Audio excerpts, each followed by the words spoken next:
You ever wonder where Blastoise gets all the water for those huge bazookas on his back? I don't, because one fateful day in 2001, I found out and it changed my life. I was at my grandparents' house that day playing Pokemon Stadium 2 on a rented Nintendo 64 hooked up temporarily to their living room TV set. Not this one. You could rent entire consoles back then. For a fraction of the cost of buying, places like Blockbuster and Videotron would let you check one out for a few days, trusting you to return it later.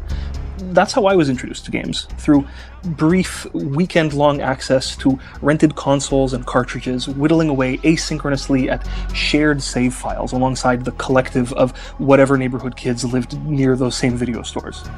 This here is one such rental unit, which, according to the label on the box, my mom bought from Blockbuster on December 20th, 2001 for $64.99. A clever price, and a last-minute Christmas gift, I presume.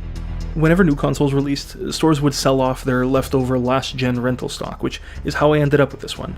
My dad used to rent these a lot too, probably even this exact console a few times. It wasn't worth him buying one at full price since we'd only use it every second weekend.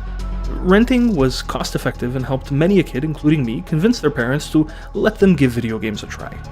So before ending up in my closet and before my mom brought it to its forever home, this machine right here was one of a fleet of public Nintendo 64s that I was inducted into gaming by, with Pokemon Stadium 2 being a staple rental alongside it. The fact that I didn't own most of my first games didn't bother me at the time, partly because, well, 3D graphics were sick as hell and left me barely any cognitive bandwidth to process much else. Seeing each of the 251 Pokemon rendered and animated in 3D was mind-boggling. But the other reason I wasn't fazed was because, well, I didn't actually know.